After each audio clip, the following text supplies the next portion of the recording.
Hey guys, this is Travis at CrossFit Invictus with Invictus Gymnastics. I just wanted to explain to you guys what I call the 50% rule. Okay, the 50% rule has to deal with handstands and how to learn a handstand. You'll find in the program that we do a lot of headstand fall over, handstand fall over. And really the whole premise behind this is that in order to learn a handstand, you guys really need to find vertical, right? That's kind of a no-brainer. But the whole vertical thing is kind of a mystery when you haven't learned a handstand. So the 50% rule basically deals with half of the time that you are trying to do a full handstand, either static or walking, you should actually tip over, and 50% of the time, you should come back down foot side. So in order to understand this, I want you guys to think of your handstand being held as a number between 1 and 100, okay?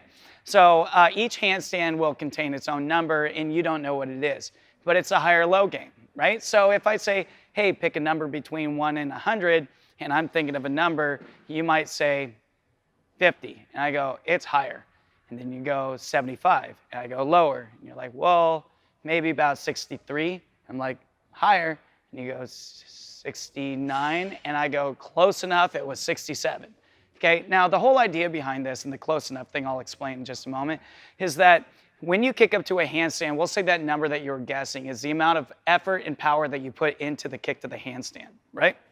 So my number was 67 and you guessed 50. So when you kicked up, you came right back down foot side, right? Now, if I'm not afraid to go over in a handstand, then I'm okay with guessing too high. So I say 75 is my second guess. I go up, I go over, I fall, and mind you, we learn how to fall straight instead of twist because you cannot hold a twisted handstand. So we fall over straight, we learn to land safely, and that way we're not afraid to guess too high.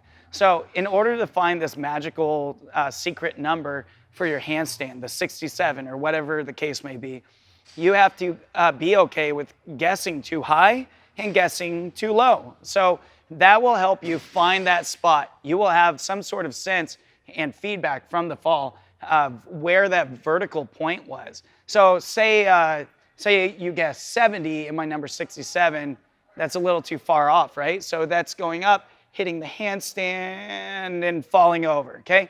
So now we know that we're really close. So we've narrowed the numbers down quite a bit. So I think that all makes sense. Now to talk about, the close enough, right? So we do a lot of finger presses as well, the ones with your hands up against the wall and pushing. That's to build forearm strength through your fingers, just like you have foot strength so you can stand and lean and stand up straight. And so the close enough thing has to deal with how much strength and coordination you have with your hands and your body. So you kick up to a handstand, my number's 67, or I'm the handstand, my number's 67, and you get to 69, but you've got the finger strength to draw that thing back from 69 back to 67 and hold. So that's what I mean by close enough. So the stronger your forearms get, the more range you really have on that upper end. Now there is a lower end too, and we haven't really got into that yet, but what that has to do with is elbow bend.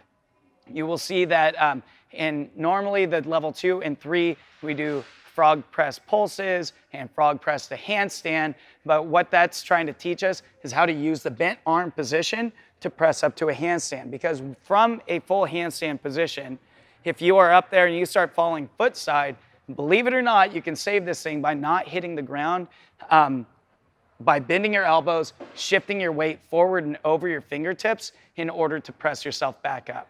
So on our foot, we have a heel and we can lean back. On our hands, we do not have a heel, unfortunately, at least for the handstand walks. It looked kind of funny. But as your hand is here and then you start rocking back, bending your elbows, you get more palm on the floor, your body weight can shift, and that is the lower end. So say my number is 67, my lower end is 63, you guess 64, we can save that handstand. I hope this all makes sense to you guys. 50% rule. If you don't learn how to handstand fall over, you're not going to be utilizing this rule. So when you are practicing your kick to handstands, 50% of the time they should go over and 50% should come back down to your feet. Hope you guys get your handstand.